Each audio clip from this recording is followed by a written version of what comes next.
pantalla.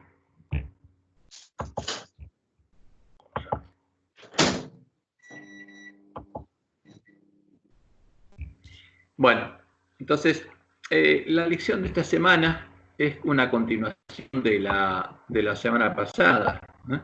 Y el título es Testificar con el poder del Espíritu. Y estamos viendo en el contexto del mensaje al ángel de la Odisea. Entonces tenemos que darle un mensaje directo al ángel de la Odisea, o sea, porque el ángel de la Odisea cree que puede testificar con el poder del Espíritu. Y eso es lo que dice nuestra lección. Pero al estudiar la lección la semana pasada, ¿se acuerdan? Titulada El poder de la oración, buscábamos conocer el por qué la oración del ángel de la Odisea no tiene poder. Porque si alguien ora, ¿qué pasa? ¿Dios no contesta? ¿Y por qué incluso las vírgenes sensatas, que oran fervientemente, son desventuradas, miserables, pobres, y están ciegas y desnudas? Ese era el misterio. Entonces, ¿qué pasaba? Entonces, ¿qué descubrimos? Y lo que Dios dijo, que la principal razón de que no sean respondidas las oraciones de los miembros de la iglesia remanente, la única iglesia que era leal a Jehová, es que en su ceguera las vírgenes sensatas le están orando a los dioses de los lobos vestidos de ovejas, porque se durmieron, entraron los lobos, pusieron delante de ellos lo que ellos creen que es la verdad, y le están orando a los dioses de Jezabel, le están orando a Baal. Y como en el tiempo de Elías, es Baal el que tiene que responder a sus oraciones y no Jehová. Porque ese es el problema, ese es el verdadero problema de las vírgenes sensatas, porque el ángel de la Odisea es justamente es el estado de las vírgenes que se durmieron. Pero hay vírgenes sensatas e insensatas y todas están igual. ¿Por qué? Porque están engañadas y en su ceguera se creen ricas y creen que conocen la verdad, pero no se dan cuenta de lo que está pasando. Y el problema más grave es que le están orando a Baal, y el que tiene que responder es Baal. Ahora, y por supuesto que Baal está deseoso de responder, pero Dios no se los permite. ¿Qué pasó en el tiempo de Elías? Justamente, los sacerdotes de Baal prepararon el buey que les fue dado e invocaron el nombre de Baal desde la mañana hasta el mediodía, diciendo: Baal, respóndenos. ¿A quién le hablaron? Y lo invocaron por su nombre.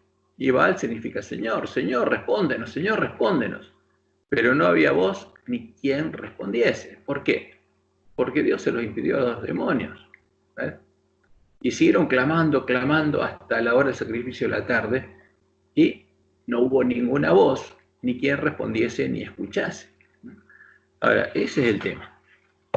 Y por eso, como Dios se lo anunció, mientras estén engañadas las vírgenes y no puedan tomar una decisión consciente de a quién van a adorar, como el pueblo que está en medio de Babilonia, hasta que no escuchen el mensaje de Elías, Jehová y sus ángeles las están protegiendo del poder de los espíritus de demonios que se esconden detrás de los ídolos de Babilonia. Porque, como dice Pablo claramente, el que adora a los ídolos, ¿a quién adora? A los demonios.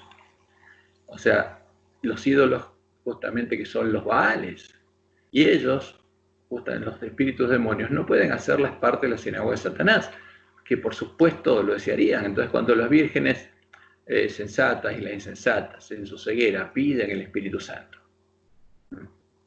y piden que venga a ellas el Espíritu Santo al que le están pidiendo, y no a Jehová.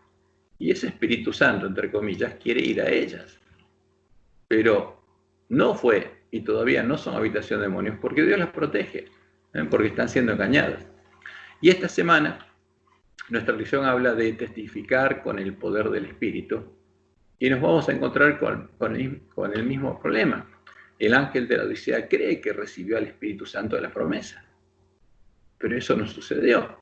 Ahora, si hubiera recibido al Espíritu Santo de la promesa, el Espíritu Santo de la promesa del Padre, la promesa de Jehová, no estaría en la triste condición en la que se encuentra. Y si hubiera recibido al falso Espíritu Santo, al igual que los lobos vestidos de ovejas, ya sería habitación de demonios.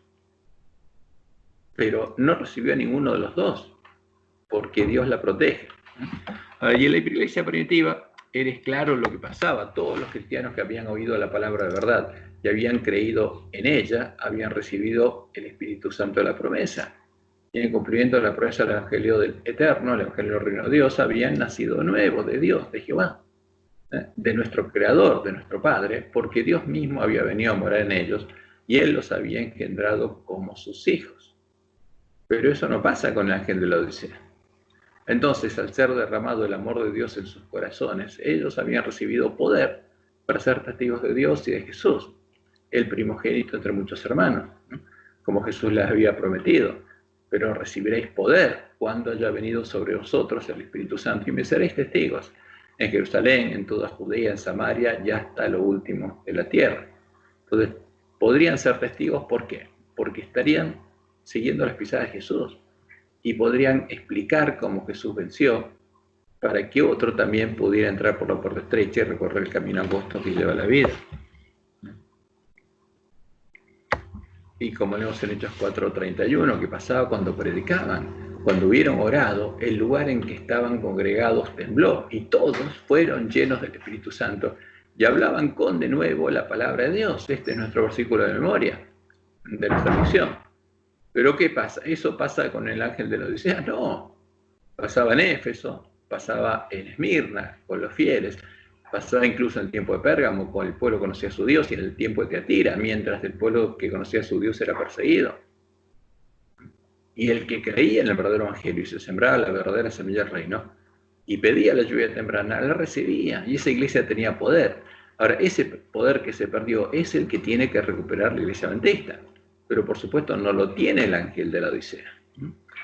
Y esa misión que Dios le dio, que Jesús le dio a la iglesia primitiva, abarcaba a toda la tierra, como la abarca la misión que Dios le dio al pueblo adventista, para prepararle el camino a la segunda venida de Jesús, como leemos en Apocalipsis 10:11. Y él me dijo, y esto se lo dijo al pueblo con mi librito abierto, es necesario que profetices otra vez sobre muchos pueblos, naciones, lenguas y reyes.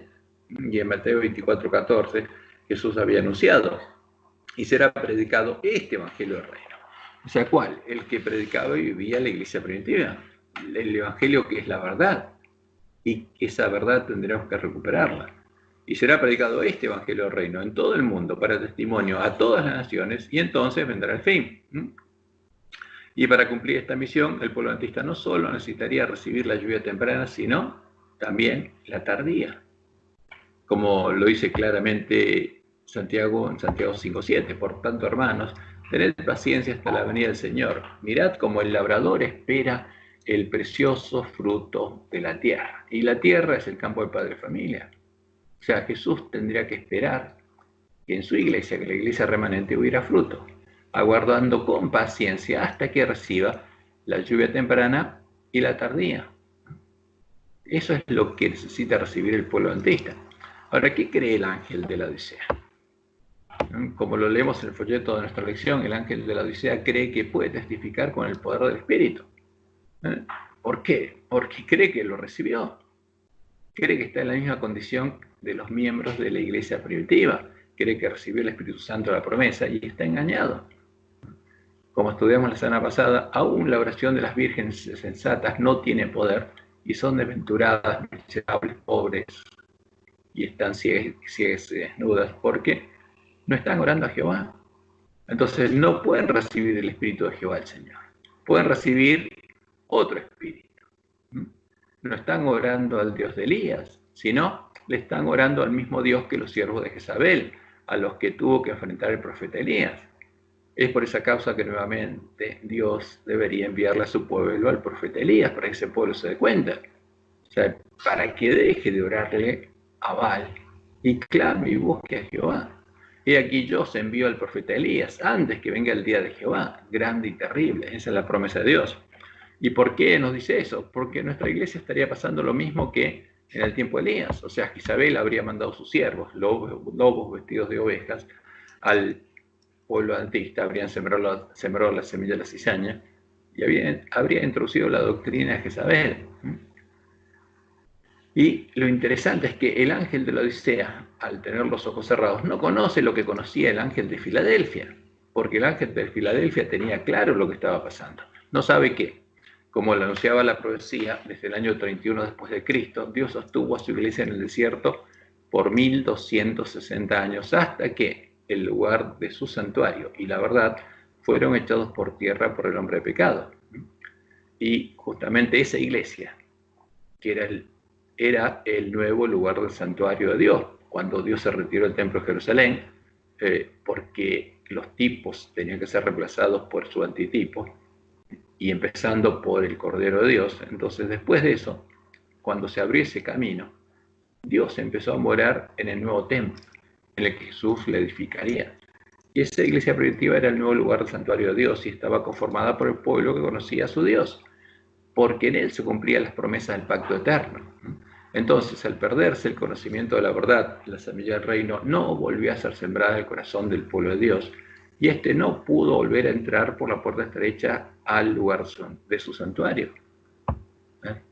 Y esta es la promesa de Dios, como leemos en Jeremías 31, 33 al 34. Pero este es el pacto que haré con la casa de Israel después de aquellos días, dice Jehová. Daré mi ley en su mente y la escribiré en su corazón. Dice, yo la voy a poner en su mente, yo la voy a escribir en su corazón. Y yo seré a ellos por Dios, y ellos me serán por pueblo. Y no enseñará más ninguno a su prójimo ni ninguno a su hermano diciendo, conoce a Jehová, porque todos me conocerán. Por eso este era el pueblo que conocía a Jehová, que conocía a su Dios y elevaba la bandera un blanco puro. Y todos conocían a su Dios, todos conocían a Jehová y adoraban a Jehová porque habían nacido de él y él estaba escribiendo su ley en la mente y el corazón de ellos. Y eso a partir de que Jesús venció, como leemos en Juan 1, del 10 al 11. En el mundo estaba y el mundo por él fue hecho. Porque Jesús, como dice Isaías 9:6, ¿quién es? El Dios fuerte, el Padre eterno. Pero el mundo no le conoció. A lo suyo vino y los suyos no le recibieron. Mas a todos los que le recibieron, a los que creen en su nombre, a los que creen que él es Jehová el Señor, les dio potestad de ser hechos hijos de Dios, los cuales no son engendrados de sangre, ni de voluntad de carne, ni de voluntad de varón, sino de Dios. Y como leemos en Efesios 1:13, este es lo que sucedía con los miembros de la iglesia primitiva. Y es lo que sucedió con los discípulos después de que entendieron cuál era el verdadero evangelio. En él también vosotros, habiendo oído la palabra de verdad, la palabra que echó por tierra el hombre de pecado, el evangelio de vuestra salvación, y habiendo creído en él, fuisteis sellados con el Espíritu Santo de la promesa. Eso es lo que pasaba en la iglesia primitiva, pero no pasa con el ángel de la Odisea, y tampoco pasó con el ángel de Filadelfia. La diferencia está en que el ángel de Filadelfia no estaba dormido, no estaba engañado, sabía cuál era su condición. Ahora, y por eso desde ese tiempo nadie volvió a recibir el Espíritu Santo de la promesa.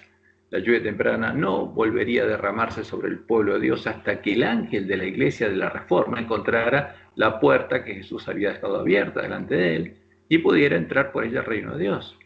Recién ahí se produciría el verdadero reavivamiento de la piedad primitiva, como Jesús se lo dijo al ángel de Filadelfia. Escribe el ángel de la iglesia en Filadelfia. Esto dice el santo, el verdadero, diciéndole que hay uno falso. Pero el verdadero dice esto. El que tiene la llave de David, porque el falso se la dio supuestamente al Papa. El que abre y ninguno cierra, pero el falso le dio autoridad para abrir y cerrar, atar y desatar al Papa y a la Iglesia Católica, y supuestamente a las otras iglesias. Y cierra y ninguno abre. Yo conozco tus obras, y aquí he puesto delante de ti una puerta abierta, la cual nadie puede cerrar. Porque aunque tienes poca fuerza, porque no tenía el poder de los que habían nacido de Dios, pero era guiado por Dios, has guardado mi palabra y no has negado mi nombre. Entonces, cuando el ángel de Filadelfia encontrara la puerta abierta, recuperar el conocimiento de la verdad, entonces volvería a tener el evangelio eterno, el evangelio del reino de Dios, para poder profetizar de nuevo en todo el mundo, empezando por el pueblo de la iglesia remanente, el pueblo del que sería cortada, no con mano, la piedra que desmenuzará a la gran imagen de Baal, a la que estarían adorando todas las rameras unidas en la triple alianza religiosa. Y por eso, en Apocalipsis 14, vemos lo siguiente: vi volar por el medio del cielo a otro ángel. Ahora, ¿qué característica tenía? Tenía el evangelio eterno.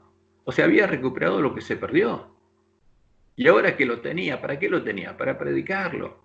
a los moradores de la tierra, ¿no? Empezando por el pueblo de Dios, y a toda nación, tribu, lengua y pueblo, diciendo a gran voz, temed a quién, a Jehová, y dadle gloria, porque la hora de su juicio ha llegado, ¿no? Está por llegar, ¿qué cosa? El día cuando la última generación será juzgada en vida. Y adorad a aquel que hizo el cielo y la tierra, el mar y las fuentes de las aguas. Adoren a Jehová y no a Baal. Y como Jesús lo prometió a todos los que se unan a este mensaje y lo prediquen mientras recorre el camino angosto que lleva a la cima del monte Sión, Jesús dice: el que venciere, yo lo haré columna del templo de mi Dios, porque Jesús es el que edifica el templo de Jehová y nunca más saldrá de allí.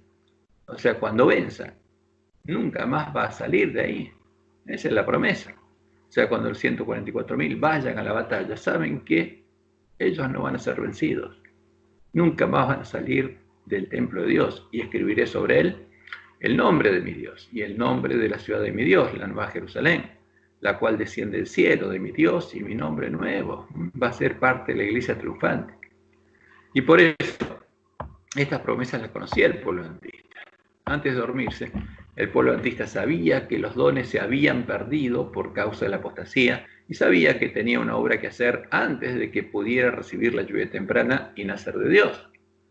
Como con la mayoría de ustedes esto lo estudiamos, su primer trabajo, lo primero que debía hacer para poder cumplir con la misión que Dios le había dado, ¿qué tenía que hacer el pueblo adventista? Era completar la reforma y recuperar el conocimiento de la verdad, para tener el Evangelio eterno, para poder predicarlo y también para poder vivirlo, para poder predicarlo por testimonio. Cuando recuperara el conocimiento de la verdad, entonces Dios derramaría la lluvia temprana sobre el pueblo adventista y los lugares asolados serían reedificados, como leemos en Primeros Escritos, página 65. Y esta es la orden que Dios le dio al pueblo adventista cuando se cumplieron 2300 años desde que fuera dada la orden para reedificar Jerusalén. O sea, tipo y antitipo. El pueblo adventista tenía que reedificar, ¿qué cosa? A los lugares asolados por Babilonia. El Papa hizo una brecha a la santa ley de Dios, pero vi que había llegado ya plenamente el tiempo, cuando en 1844, en que esta brecha tiene que ser reparada por el pueblo de Dios, y los lugares asolados han de ser reedificados.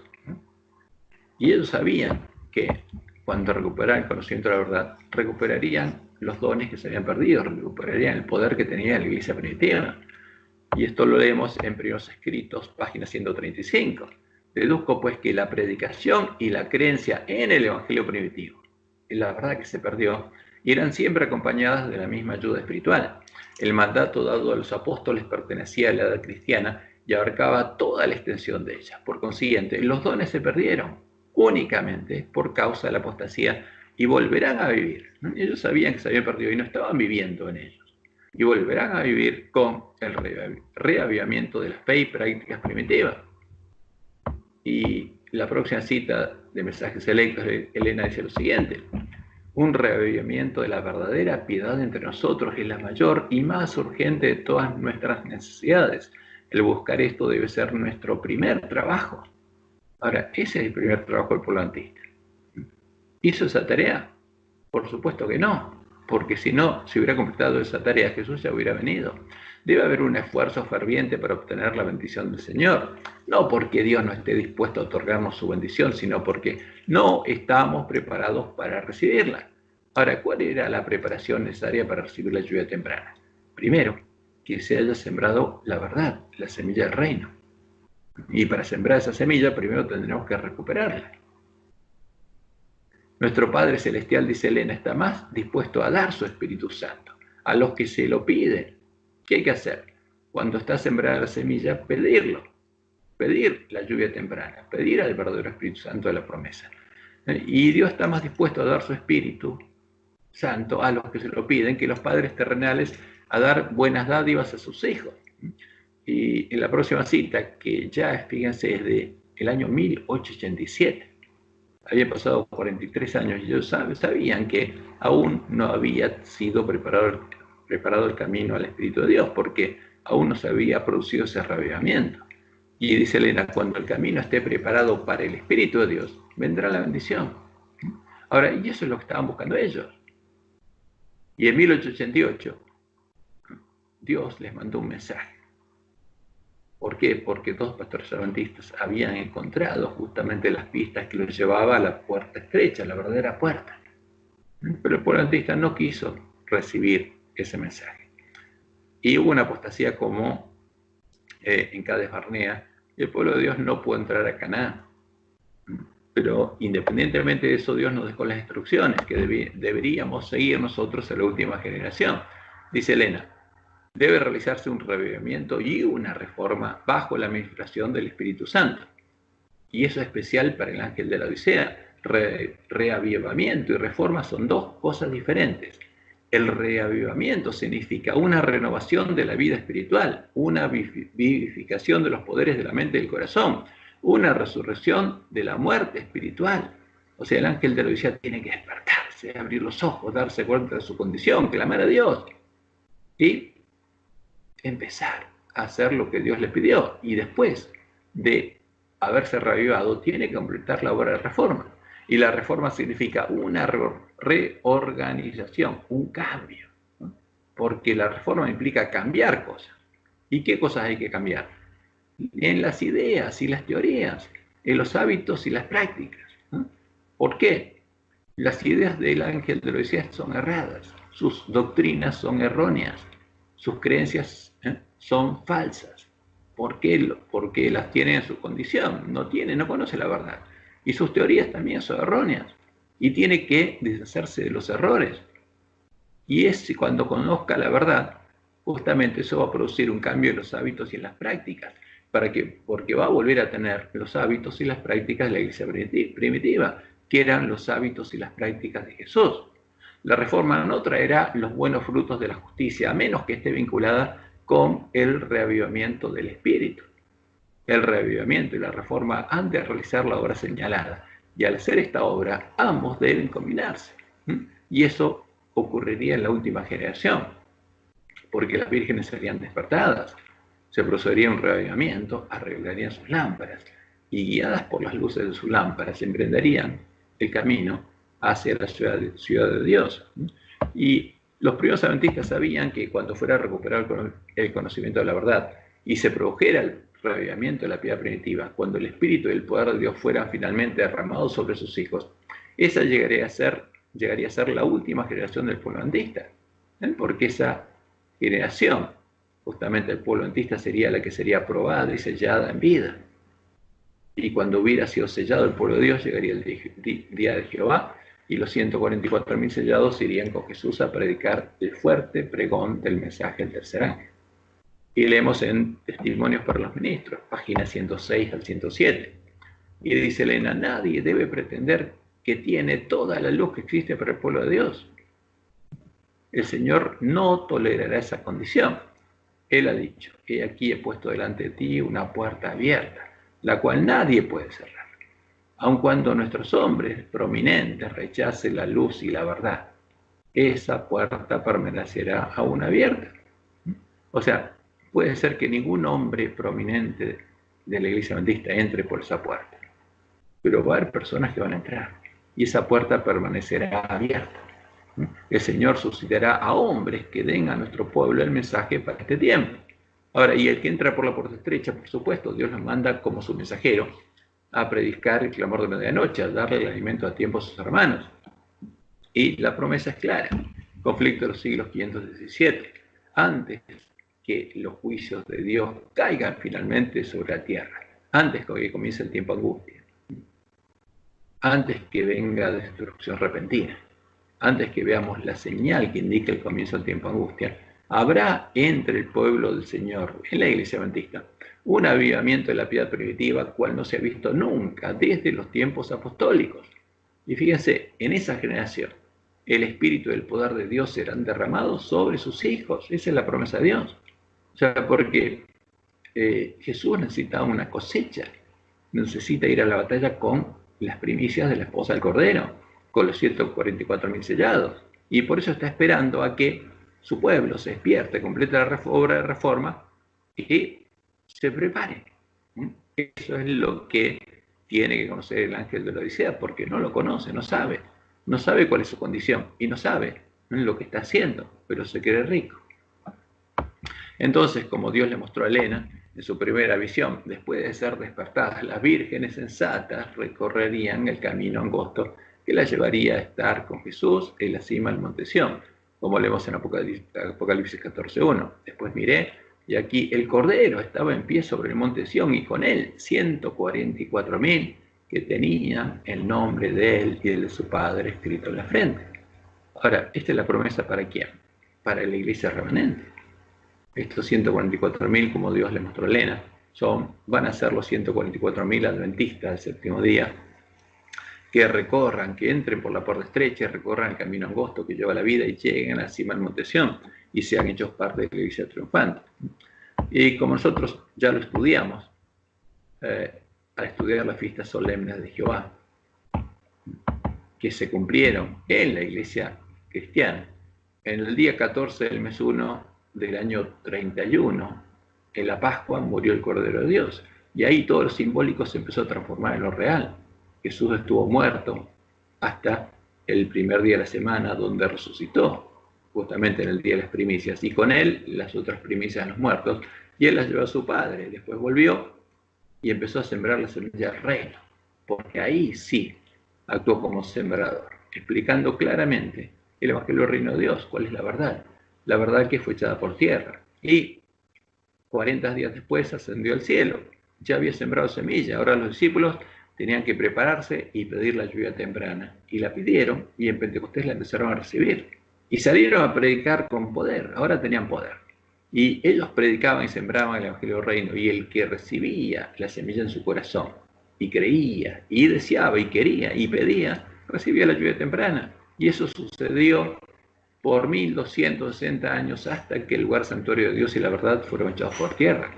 Por eso un pueblo conocía a su Dios, que predicaba el Evangelio del Reino por testimonio, porque ellos eran parte del templo de Dios. Y a partir de ese momento, desde que se perdió el conocimiento de la verdad, el pueblo de Dios estuvo sin semilla y sin lluvia. Durante el periodo de Sardis, donde el pueblo estaba muerto, durante el periodo de Filadelfia, las vírgenes, digamos, el pueblo que salió de Babilonia con sus lámparas en sus manos, hasta que llegó el tiempo del fin y Dios detuvo la persecución y le dio a comer el librito abierto al pueblo de la iglesia remanente, a las iglesias protestantes, y se manifestó lo que pasó en 1844. Se manifestó que esas iglesias protestantes estaban bebiendo el vino de Babilonia porque los lobos la habían infiltrado, y cayeron porque persiguieron al pueblo de Dios y los expulsaron de sus iglesias. Y entonces Dios, justamente, ¿qué hizo? A las vírgenes que habían comido el librito abierto les dio la misión de restaurar los lugares asolados, ¿no?, para poder profetizar de nuevo a toda nación, tribu, lengua y pueblo. Y esas vírgenes se durmieron, pero serían despertadas a medianoche. Esa es la promesa de Dios, porque Dios le enviaría al profeta Elías, y ahí ese clamor de medianoche ocurriría en el antitipo del día 1 del mes 7, en la fiesta de las trompetas. Y ahí se cumpliría el antitipo de la fiesta de las trompetas, y todo esto ocurriría en una generación, en la última generación.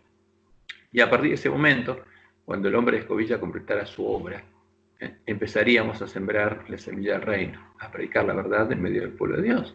Y ahora sí, el que conociera el evangelio verdadero y pidiera la lluvia temprana, la empezaría a recibir, porque dejaría de estar en la condición de la adolescencia, habría sido despertado, habría arreglado su lámpara, habría conocido la verdad y empezaría a ser guiado por su lámpara y por Dios, porque entraría por la puerta estrecha al recibir la lluvia temprana y empezaría a recorrer el camino angosto que lleva a la cima del monte Sión, guiado por Dios.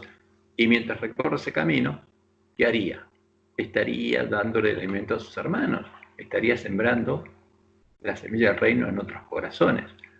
Hasta que en el día 9, el antitipo, el día 9 del mes 7, va a ser quitado el continuo. ¿Por qué? Porque el pueblo de Dios ya va a haber vencido, algunos van a haber llegado a la cima del monte Sión, y va a llegar el día en el cual Jesús va a confesar el nombre de los vencedores en las bodas, el día de la expiación para la última generación. Y después que haya confesado los nombres de los vencedores y ese pueblo esté sin mancha ante el trono de Dios, y haya 144.000 vencedores en la cima del monte Sión que estén con él, va a llegar el día de Jehová. Va a comenzar el día 11, el mes 7. Dios va a empezar a soltar los vientos y va a venir destrucción repentina, y el pueblo de Dios va a saber lo que pasó y va a salir a predicar el fuerte pregón y van a recibir la lluvia tardía que le va a dar el poder extraordinario, porque la gloria de Jehová va a ser vista sobre él. Y el pueblo que empieza a salir de Babilonia al escuchar la verdad, porque el pueblo de Dios, los entendidos, van a enseñar la justicia a la multitud que sale de Babilonia, también van a pedir y van a recibir la lluvia temprana, y van a entrar al reino de Dios, y van a empezar a recorrer el camino angosto.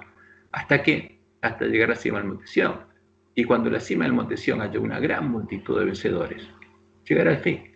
Habrá sido predicado el evangelio del reino en todo el mundo, por testimonio a toda nación, tribu, lengua y pueblo. Entonces llegará el fin. Y llegará el tiempo de la ira de Dios. Y Dios le permitirá a Satanás venir. Y vendrá y empezarán a caer las plagas. Pero al final del tiempo de la ira, va a llegar el periodo de la fiesta de bodas del Cordero. Y eso es el día 15, el mes 7.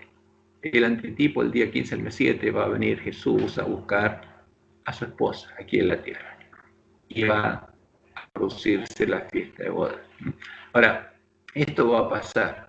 El pueblo adventista tiene el privilegio de ser justamente el pueblo de la iglesia remanente, el campo de padre familia, donde Jesús va a tener la primera cosecha.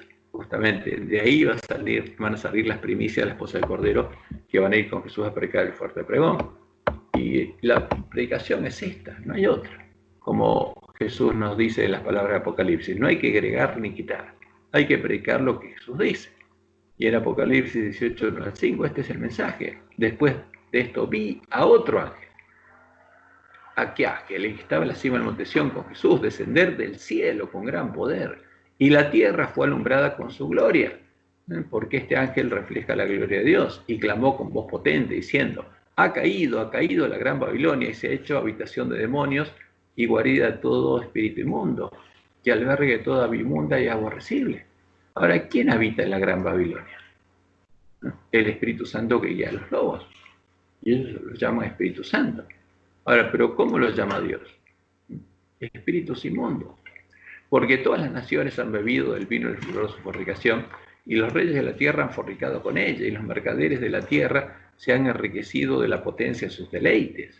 Y oí otra voz del cielo que decía, salid de ellas, pueblo mío, para que no seáis partícipes de sus pecados, para que dejen de participar los pecados de Babilonia, para no recibir parte de sus plagas, porque sus pecados han llegado hasta el cielo, y Dios se acordó de sus maldades. ¿Y quién va a predicar este mensaje? Y el espíritu y la esposa dicen, ven, porque tiene que haber esposa.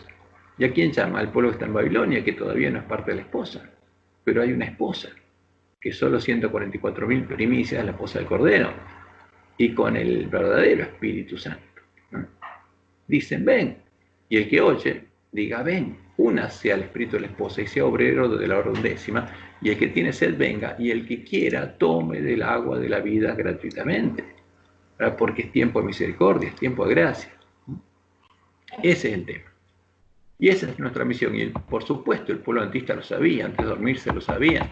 Ahora la pregunta es, ¿recuperó el conocimiento de la verdad del pueblo adventista antes de dormirse? El ángel de la Odisea cree que sí, pero la respuesta es no.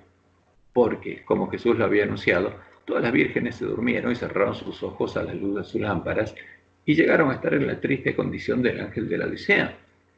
Pero el ángel de la Odisea cree que sí, cree que conoce la verdad y se cree rico. ¿Y dónde está la verdad? Supuestamente las 28 creencias fundamentales que empezamos a estudiar y mañana vamos a avanzar en su estudio, a la luz de la palabra de Dios, a la ley del testimonio. Ahora, ¿y por qué cree que es la verdad? Y se cree rico, porque tiene sus ojos cerrados. Y hasta que no sea despertado, clame a Jehová y unja sus ojos con colirio, no va a poder ver la realidad. Y tampoco sabe que tiene que prepararse para recibir el sello de Dios antes que comience el tiempo de angustia, porque no conoce la verdad presente, no conoce la profecía, y no sabe que esa preparación solo la van a alcanzar las vírgenes que lleguen al final del camino angosto. No sabe que tiene que recorrer un camino. Como Dios le mostró a Elena, está escrito en Primeros Escritos, página 71. Los que reciban el sello del Dios vivo y sean protegidos en el tiempo angustia, o sea, antes del tiempo angustia, deben reflejar plenamente la imagen de Jesús. ¿Es eso posible? Sí. Si uno conoce el Evangelio eterno, sabe que sí.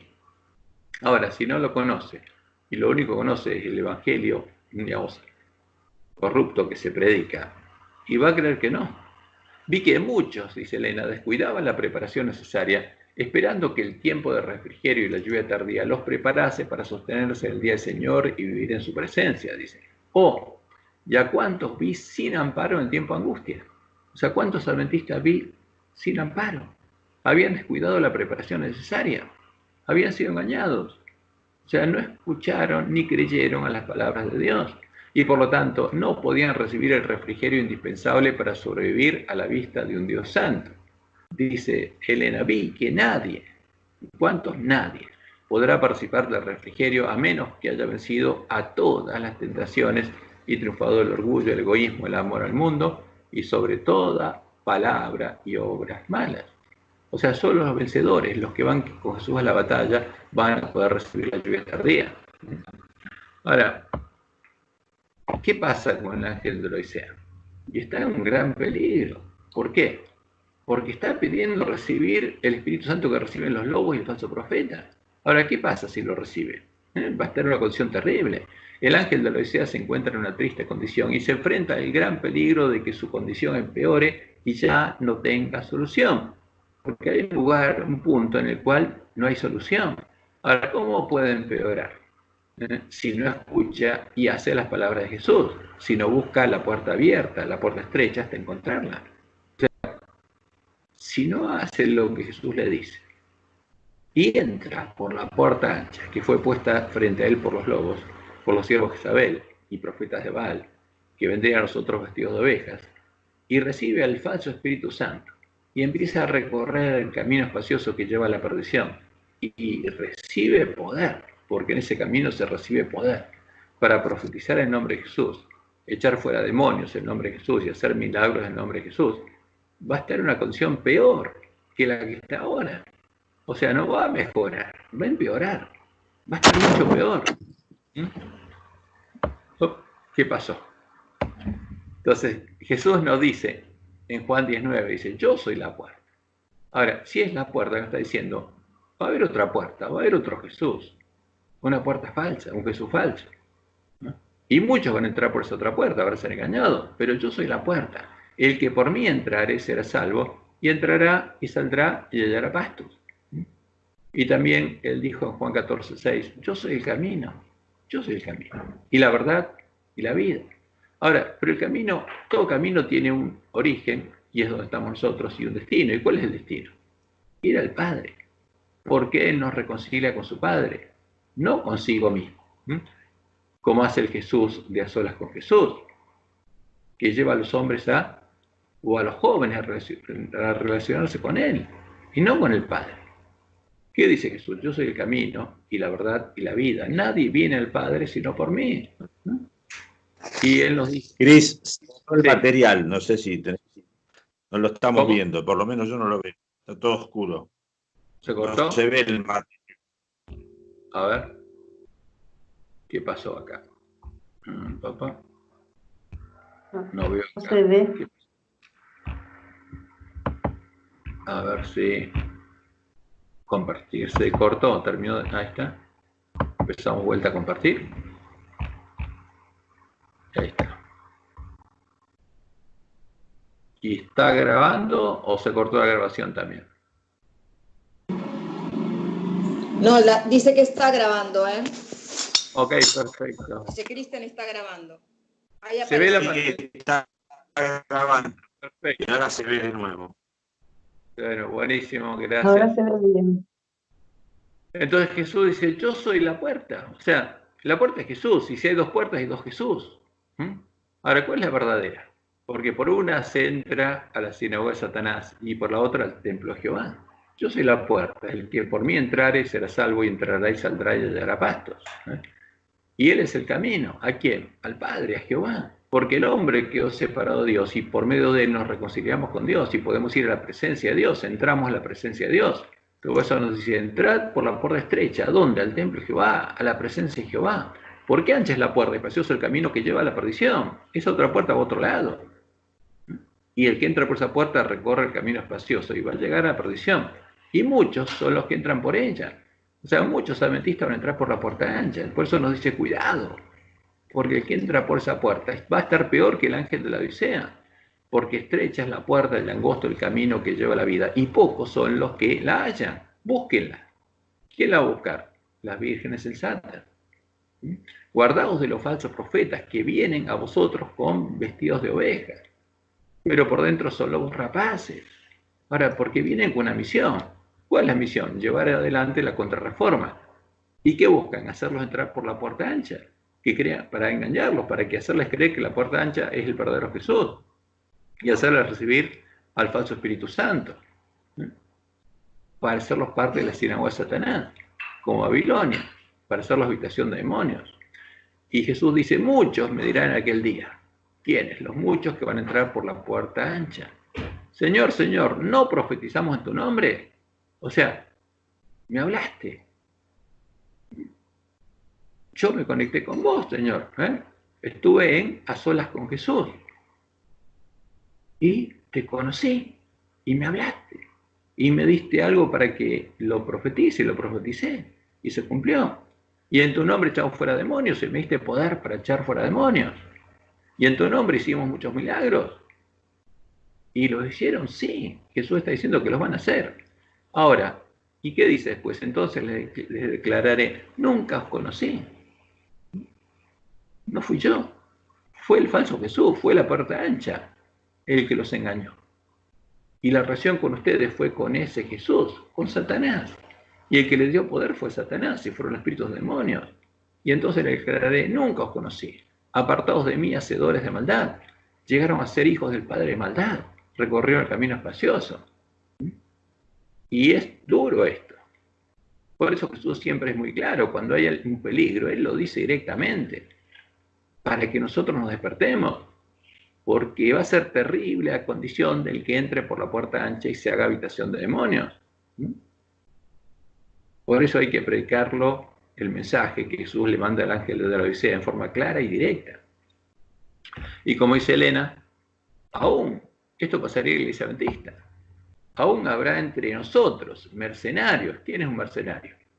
Un adventista que se vende por plata o por poder o por algún beneficio. Y lobos con piel de oveja. Los lobos vienen con una misión, disfrazados, pero los mercenarios son adventistas, que tratarán de persuadir al rebaño de Dios a que ofrezcan sacrificios a otros dioses antes que a Dios. ¿A qué dioses? A los de los lobos, a los de Babilonia. Habrá espíritus seductores y doctrinas de demonios en medio de la iglesia, y esas influencias malignas aumentarán. O sea, Dios nos está advirtiendo, cuidado, va a ser un tiempo muy duro. El tiempo prueba polantista es un tiempo duro, pero aferraos al comienzo de vuestra confianza y permaneced firme hasta el fin. ¿Por qué es duro? Porque Satanás y los demonios nos quieren arrastrar. Y eso es lo que Jesús anunció y terminó diciendo el Sermón del Monte. Y dice Elena, se me ha indicado que os señalara el capítulo 7 de Mateo, en el que Jesús habló al pueblo de la última generación.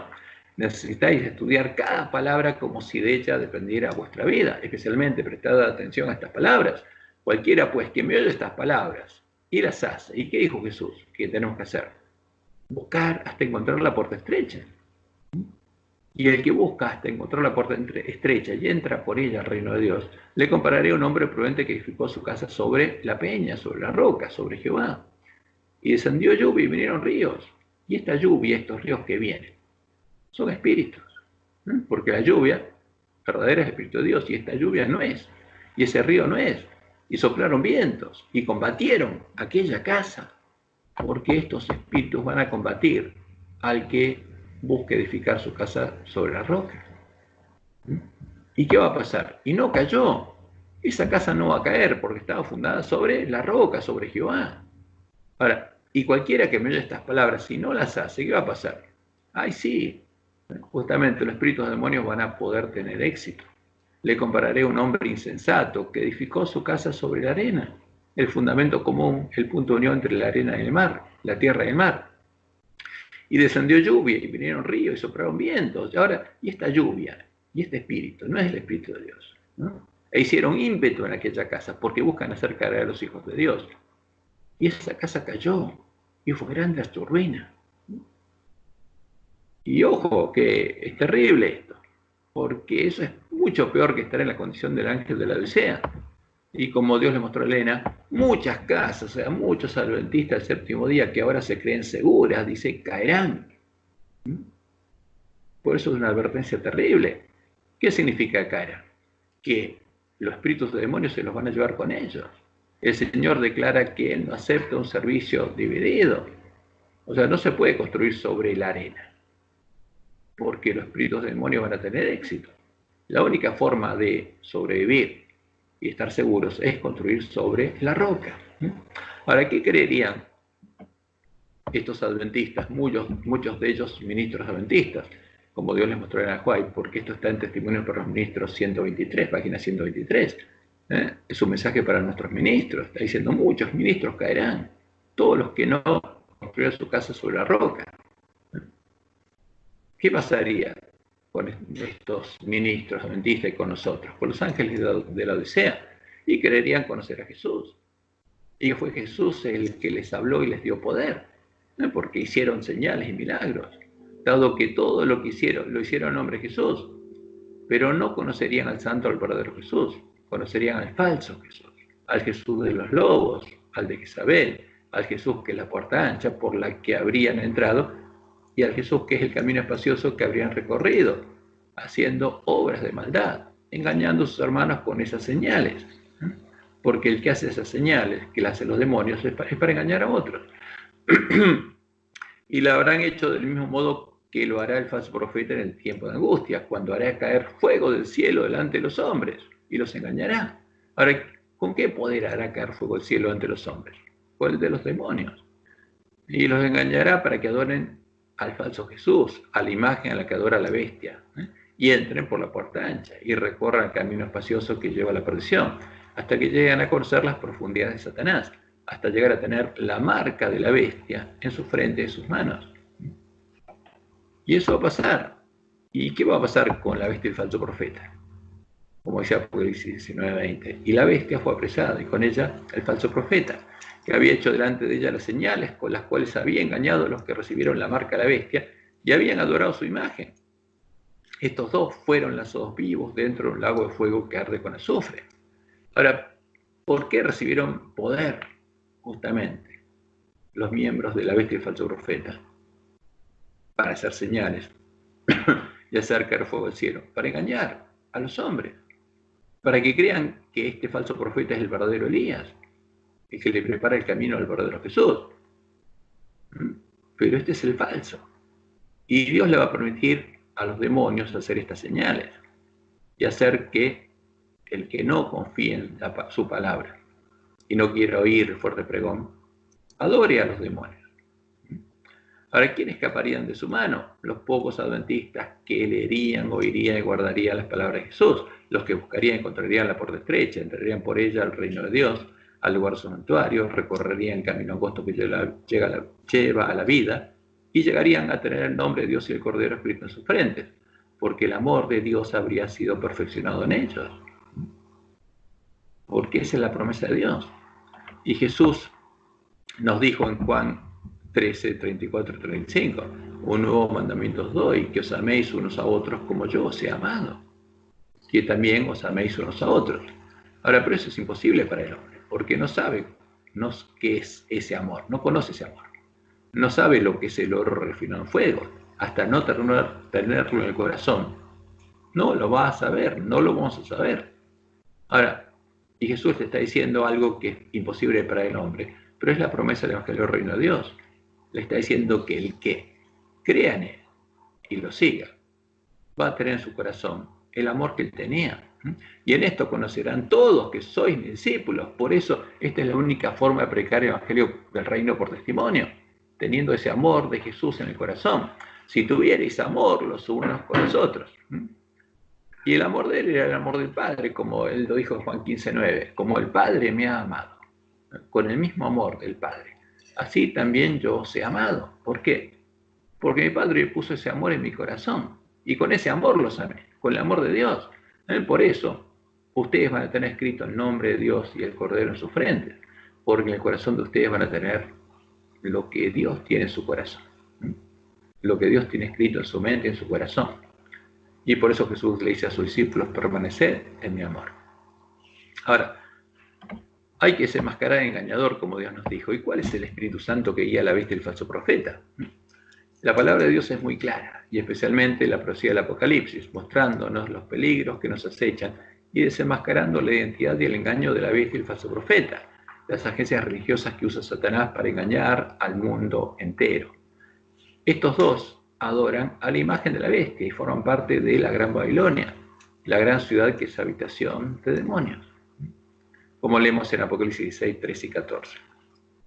Y vi salir de la boca del dragón, en las religiones paganas, y de la boca de la bestia, en la religión disfrazada de cristiana, Jezabel, y de la boca del falso profeta, en las iglesias protestantes caídas, 3 espíritus inmundos a manera de ranas, pues son espíritus de demonios. Ahora, si dentro de ellos, por la boca de ellos, salen espíritus de demonios, porque son habitación de demonios, es el Espíritu Santo que habita en ellos. Y estos espíritus demonios hacen señales y van a los reyes de la tierra en todo el mundo para reunirlos a la batalla de aquel gran día del Dios Todopoderoso. Y claro esto. ¿Cómo llaman la bestia y el falso profeta a los espíritus demonios que habitan en ellos? Los llaman del mismo modo en el que llaman a Satanás. Lo llaman Dios y Jesús a Satanás. Y a los espíritus demonios los llaman Espíritu Santo. Entonces, fíjense que Roma y el falso profeta tienen el mismo Dios. Y ahí sí disfrazan a Satanás y a los demonios. El pueblo de Dios que está en medio de estas mujeres, en medio de Babilonia, que se hacen pasar por iglesias cristianas, cree que ellas son parte de la verdadera iglesia de Cristo y sin saberlo está participando de los pecados de estas agencias religiosas, adorando a Satanás y a los demonios. Por eso el llamado, salid de ella, pueblo mío. Y nosotros sabemos que la Iglesia Universal o Católica Roma, la mujer Jezabel, como la llamaba Jesús, nunca fue verdaderamente cristiana. La Iglesia de Roma fue creada por Constantino, uniendo a los apóstatas de la Iglesia primitiva a la religión pagana del Imperio Romano, porque eso es lo que hizo, era la cabeza del Imperio Romano, de la religión pagana de Jezabel, y unió a los apóstatas a Jezabel, porque él era el sumo pontífice Jezabel, y él hizo el acuerdo con los cristianos de crear esta nueva religión sincrética que unía a los cristianos apóstatas y a los paganos. Y desde ese tiempo Roma adora a Satanás y a los demonios bajo el disfraz cristiano creado en el Concilio de Nicea. Y Roma mismo nos muestra justamente esta imagen de Constantino con el sol y la cruz en el medio, y diciendo con este signo vencerás.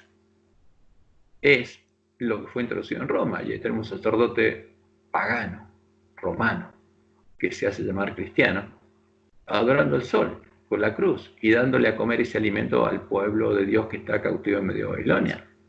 Y ese sol es el Dios al que adora Roma, ese es Baal, porque el sol es Baal. Y Baal se manifiesta en 3 hipóstasis, porque el sol tiene 3 hipóstasis, ese Dios sol tiene 3 hipóstasis, 3 imágenes de hombre, que a los que adora un católico. Y ahí tenemos a un católico, un cristiano católico postrado ante las 3 hipóstasis del sol, al que llama Roma Dios Padre, Dios Hijo y Dios Espíritu Santo. Ahora, pero ese no es el Dios de la Biblia. Sí. Te cuento una cosa que se me pasó. Hoy por la mente estaba mirando la imagen que recibió Constantino del sol con la cruz. Vos fíjate, el sol es Baal y la cruz es la espada. O sea, imagínatelo a Satanás con la espada en la mano matándolo a Jesús. Porque sabemos que la cruz en realidad que la gente adora fue el instrumento con el cual se lo mató a nuestro Señor Jesucristo. Así que adorar a la cruz es medio loco, ¿no? Pero me imaginé eso y no sé por qué me pasó por la cabeza que estaba Baal con la espada y con eso lo estaba matando a Jesús. Pues los es eso dos, nomás. Sí, los dos son símbolos de Baal. O sea, porque el sol y la cruz son símbolos del dios de Babilonia. O sea, un pagano cuando veía una cruz, ¿a quién veía? Al sol. Fíjate que acá en la cabeza de estas tres hipóstasis del sol que hay, un círculo solar con la cruz adentro, porque la cruz es un símbolo del sol. Es el sol. La cruz es el símbolo del sol. Es el símbolo con los que los paganos adoraban al dios sol. No es otra cosa que eso. Ahora, los romanos no crucificaban en una cruz. No era crucifixión, sino que clavaban a los hombres en un palo, porque el símbolo de su dios era muy delicado para ellos. O sea, ellos veían una cruz y se postraban, como un católico. No van a clavar a un delincuente justamente en el símbolo de su dios. Es como poner un sol y ahí clavar un delincuente, eso no lo hacen. Ese símbolo es pagano. Entonces, y ese es el símbolo de la adoración de Satanás. Es como Dios le mostró a Elena, la gente quedó del todo engañada, se le enseñó que el Papa y los sacerdotes eran los representantes de Cristo, cuando en verdad lo eran de Satanás. ¿A quién llamaban Cristo? A Satanás, porque Baal es el símbolo del dios de Babilonia. ¿Y el dios de Babilonia quién es? El príncipe de este mundo. Y a Satanás adoraban cuantos ante ellos se postraban. Ahora, el falso profeta del Apocalipsis, ¿quiénes son? Son las iglesias protestantes caídas en 1844 por perseguir al pueblo adventista, como resultado de la obra de los lobos que les habían infiltrado. Les habían dado el beber del vino de Babilonia y las estaban llevando a conocer las profundidades de Satanás. Y como leemos en primeros escritos, le dice Elena, vi que desde que el segundo ángel proclamara la caída de las iglesias, estas se han estado volviendo cada vez más corruptas. Satanás ha tomado plena posesión de las iglesias en conjunto. ¿Quién tomó posesión de esas instituciones? Satanás. Dios las dejó. Vi que desde que Jesús dejó el lugar santo del santuario celestial y entró detrás del segundo velo, las iglesias han estado llenándose de toda vibunda y aborrecible. O sea, la bestia y el falso profeta, sabemos quiénes son. Son estas. Ahora, y estas iglesias protestantes, que ya eran parte de la iglesia de Satanás, la sinagoga de Satanás, serían las que se unirían a Roma en puntos comunes de doctrina en su tradición cristiana para adorar al dragón y preparar el camino para que él venga a reinar en la tierra por 1000 años. Estas iglesias serían las que Satanás usaría en su plan divino para evangelizar al mundo. Porque, por supuesto, Satanás quiere evangelizar al mundo y quiere que lo adoren a él. Como dice Elena en Testimonios para los Ministros también, creo que es página 16, ¿sí? Dice, Satanás tiene una gran confederación, su iglesia. O sea, ¿hay una iglesia de Satanás? Sí. Y no solamente es una sola, es la gran confederación que se va a unir, esa es la iglesia de Satanás. Cristo la llama la sinagoga de Satanás, porque sus miembros son los hijos del pecado. Los miembros de la iglesia de Satanás han estado constantemente trabajando para sellar la ley divina y confundir la distinción entre el bien y el mal. Satanás está trabajando con gran poder en los hijos de desobediencia y por medio de ellos para exaltar la traición y la apostasía como verdad y lealtad. Porque eso es lo que tienen que hacer la bestia y el falso profeta, exaltar la traición y la apostasía como verdad y lealtad. Y en este tiempo el poder de su inspiración satánica está moviendo instrumentos humanos vivientes para llevar a efecto la gran rebelión contra Dios que comenzó en el cielo. O sea, la bestia y el falso profeta son parte del plan de Satanás para llevar adelante su rebelión.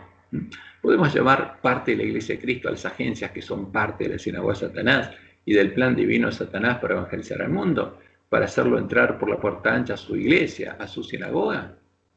No deberíamos hacerlo, como dice Elena White, salvo que, como engañadores, decíamos exaltar la traición y la apostasía como verdad y lealtad. Porque el que hace eso, el que reconoce a esas iglesias como parte del plan divino para evangelizar al mundo, está traicionando a Dios y está exaltando la traición y la apostasía como verdad y lealtad. Y nosotros sabemos que justamente todo esto va a terminar cuando el Jesús, al que adoran Roma, el falso profeta, venga a la tierra. El acto capital que coronará el gran drama del engaño será que el mismo Satanás se dará por Cristo.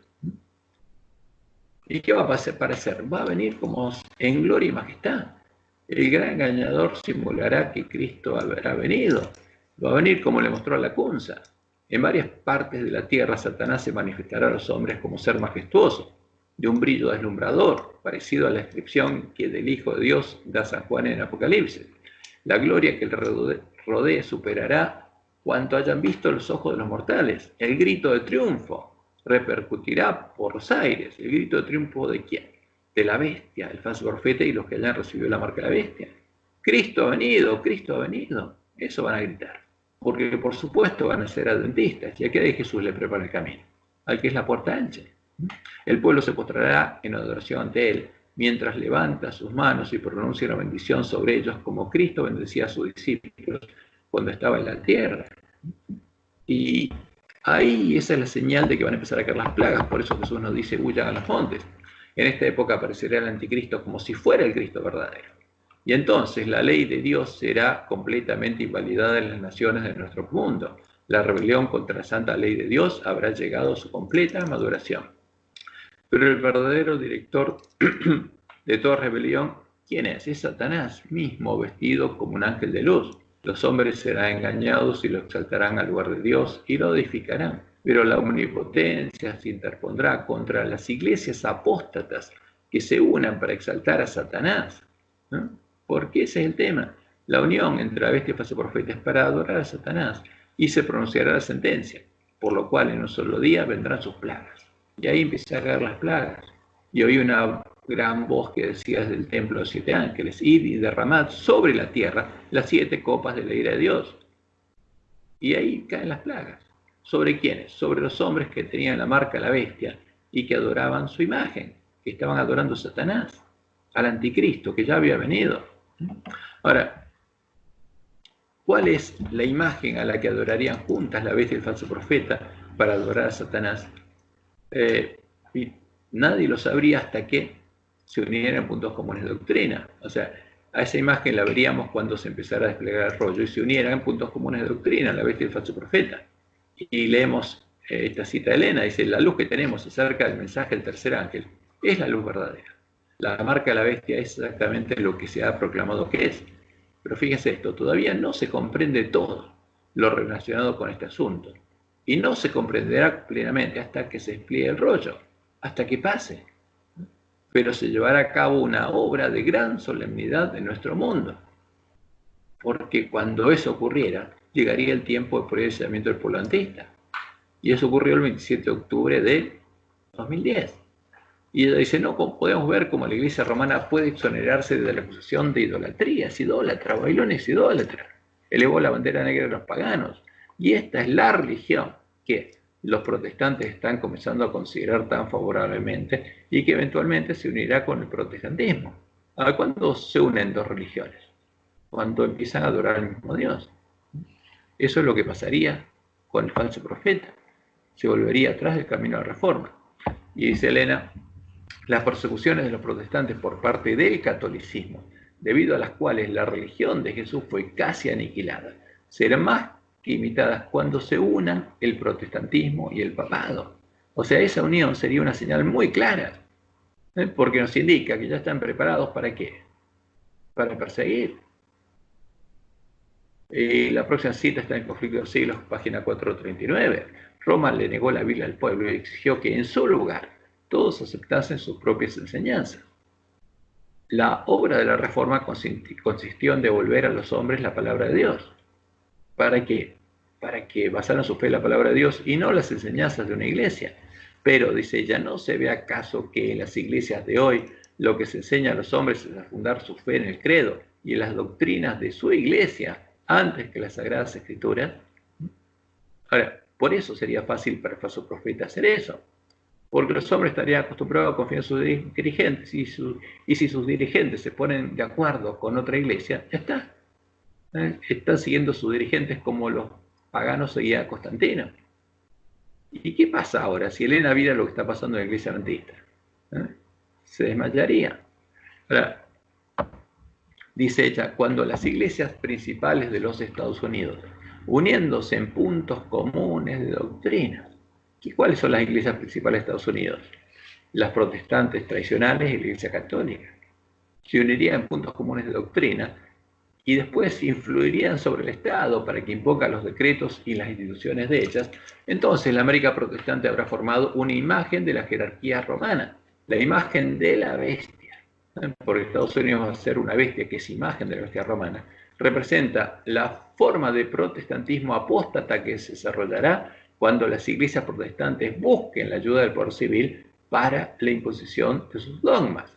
Ahora, primero se unen en puntos comunes de doctrina a Roma, adoptan los dogmas de Roma, o propios, y después la van a imponer por la fuerza del Estado. Van a ser lo mismo que hizo Roma. Y estos claros anuncios proféticos alcanzaron su cumplimiento el 14 de febrero del año 2010, el día en el que, luego de 40 años de diálogo ecuménico, la bestia y el falso profeta anunciaron que, primero, las iglesias protestantes habían reconocido a Roma como la verdadera iglesia de Cristo. Ahora, salieron de Roma diciendo que era Babilonia, y ahora que Satanás los controla, ¿qué les hizo hacer? Reconocer a Roma como la verdadera iglesia de Cristo. Y en consecuencia, además de hacer sanar su herida de muerte, habían reconocido su autoridad para definir doctrina, negando los principios de la Reforma, negando la Biblia sola. Y se habían unido en puntos de comunes de doctrina a Roma, y ahora tenían un fundamento común: las doctrinas sobre Jesús y la Santísima Trinidad, definidas por Roma en sus primeros concilios ecuménicos. Y ya está, y ahí está a lo que Dios nos dijo que íbamos a ver. ¿Cuál es el Dios común a la bestia y falso profeta? Este. Y este es el Dios que elevó, esta es la bandera negra de los paganos que elevó Roma para perseguir al pueblo que conocía a su Dios. ¿Y cómo llamaron a esta reunión? Cosechando los frutos, justamente, ¿de qué? Del movimiento ecuménico. Y ahí declararon que los participantes habían afirmado su fundamento común en Jesucristo y en la Santísima Trinidad, tal como se expresa en nuestro credo común y en la doctrina de los primeros concilios ecuménicos. O sea, la Biblia, muy bien, gracias. ¿En qué creen ustedes? En las definiciones de los concilios ecuménicos de Roma. Ahora, y este es el fundamento común. Y justamente esta es la arena, la unión de la tierra, de los apóstatas con el mar, con Babilonia.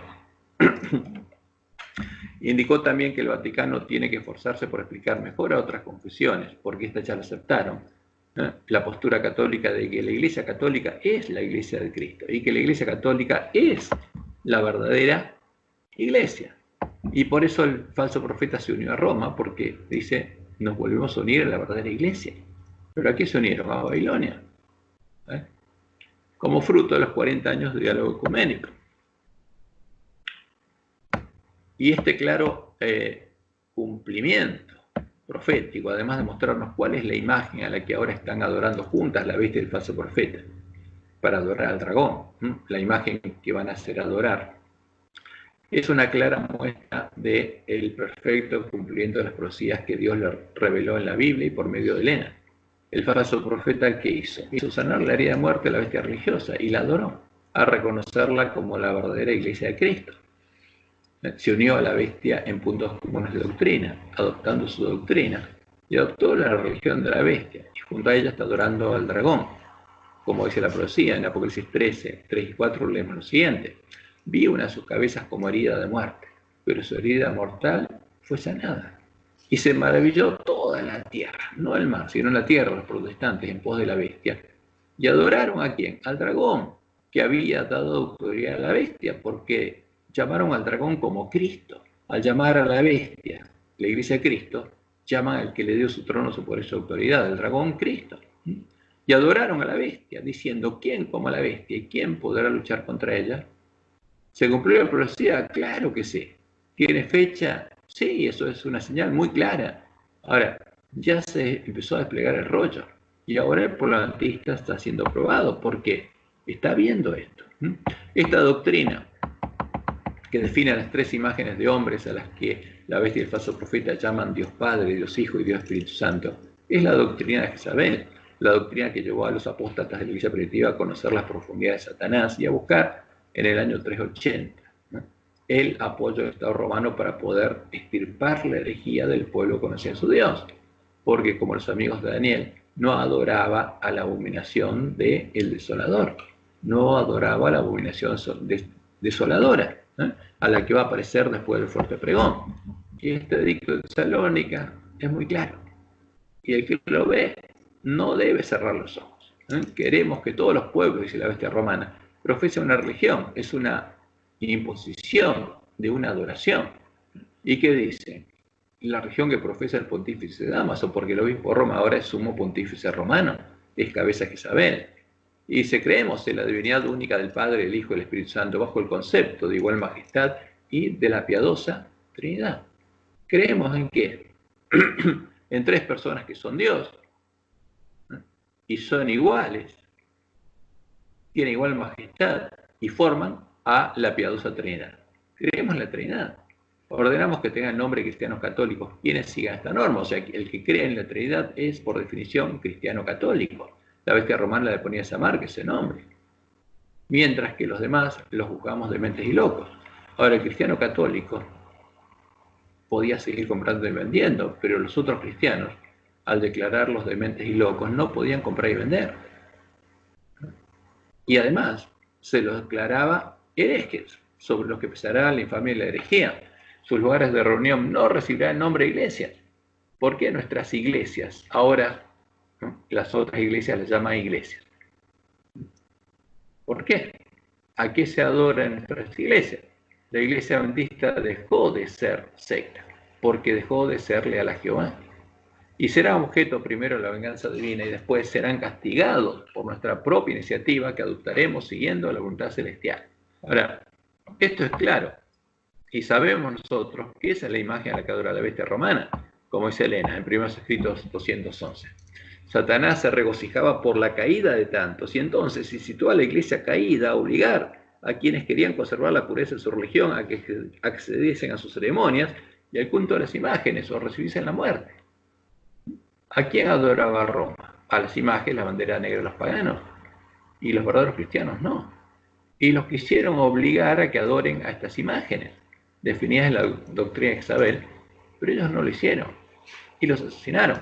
Los fuegos de la persecución se encendieron nuevamente contra la verdadera iglesia de Cristo, que no adoraba a la imagen de la bestia, no adoraba a la eternidad. Y millones fueron muertos sin misericordia, asesinaron al pueblo que conocía a su Dios y adoraba a Jehová.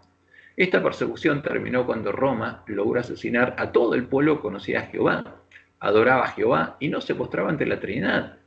Y se embriagó de la sangre de los mártires de Jesús, porque eso es lo que hizo Roma, como leemos en Daniel 8, 9 al 12. Y se engrandeció hasta el ejército del cielo, y parte del ejército las estrellas echó por tierra y las pisoteó. Aún se engrandeció contra el príncipe de los ejércitos, contra el verdadero Jesús, y por él fue quitado el continuo, y el lugar de su santuario fue echado por tierra, porque asesinó al pueblo que era su santuario. Y a causa de la prevaricación le fue entregado el ejército junto con el continuo, y echó por tierra la verdad. ¿Qué pasó con la verdad? Le echó por tierra. Se perdió el conocimiento de la verdad, e hizo cuando quiso y prosperó. Y como leemos en Apocalipsis 17:6, vi a la mujer ebria de la sangre de los santos y de la sangre de los mártires de Jesús. ¿Cuál es esta mujer? Es la ramera a la que se unió el falso profeta, es la bestia religiosa. Ahora, ¿qué pasa? ¿Podemos adorar al mismo Dios al que adora Babilonia, a Baal? Sí, si queremos, sí. Pero ¿qué pasa si lo adoramos? Y hay dos casos, uno que lo haga conscientemente, y enseguida los espíritus demonios lo van a hacer habitación de demonios, si uno lo hace conscientemente, o lo hace en el tiempo de su ignorancia, y entonces Dios lo protege hasta que tenga oportunidad de decidir por qué puerta quiere entrar. Ahora, la imagen de la bestia, ¿se introdujo en medio de la iglesia adventista? Sí, ya se introdujo, porque eso es lo que tenían que hacer los lobos vestidos de oveja. Y ese fruto lo podemos ver justamente aquí. Ahora, fíjense, ¿qué tenemos nosotros? En nuestras creencias se nos dice que creemos como Roma en la Trinidad. Y tenemos el libro La Trinidad, donde se enseña la doctrina de Jezabel usando el mismo camino, el mismo método que usa Roma. Exactamente las mismas palabras. Ahora, ¿y qué dicen nuestros teólogos? Por ejemplo, en consideración a nuestros amigos católicos romanos, parecería apropiado que seamos capaces de afirmar con ellos lo esencial de sus convicciones trinitarias. Ahora, ¿qué pasa con el que adora estas imágenes? ¿A quién adora? A Satanás. ¿Y qué es lo esencial de sus comisiones trinitarias? La adoración de Satanás. ¿Y qué tiene que ver Jehová con esto? Nada. Ahora, ¿pero qué estamos diciendo? Que somos capaces de encontrar un terreno común con ellos, o sea que la Trinidad es un punto común con Roma y que también con los otros protestantes. O sea, tenemos en común con Roma los puntos comunes de doctrina que se unieron a la bestia y el falso profeta. O sea, de hecho, nosotros estamos actuando como si fuéramos un falso profeta, que nos unimos también a Roma en puntos comunes de doctrina. Y eso es terrible. Ahora, ¿pero por qué pasa esto? Porque los lobos vestidos de ovejas tienen por misión llevar adelante la contrarreforma y llevarnos a unir a Roma del mismo modo que el falso profeta, para que seamos cristianos católicos y adoremos ¿a quién? A Satanás. Porque la misión de ellos es preparar el camino a Satanás. ¿Y está pasando esto en la iglesia adventista? Sí, sí. ¿Se está adorando a los dioses, la bandera negra, los paganos? Sí. Aquí están. Acá están los Baales. A esto se está adorando la iglesia adventista. Ahora, como indica nuestro hermano, el que escribió ese párrafo en el libro de la Trinidad, ahora tenemos el mismo terreno común con Roma, el mismo terreno común que el falso profeta tiene con Roma, después de haberse unido a ella en puntos comunes de doctrina para adorar juntos al dragón. Y estamos llamando a Jesús a la misma puerta a la que ellos llaman Jesús. Y estamos llamando a Espíritu Santo a los mismos espíritus a los que ellos llaman Espíritu Santo. Por eso el terrible peligro para el ángel de la Odisea. Y por eso la advertencia a Jesús. Porque estamos en un peligro muy grave. Como lo anunciaba la profecía, en nuestro medio los lobos vestidos de ovejas elevaron la misma bandera que elevaron los apóstatas de la iglesia primitiva cuando se unieron a los paganos. La bandera negra de los paganos, la bandera de Satanás. Ese es el tesoro del ángel de la Odisea.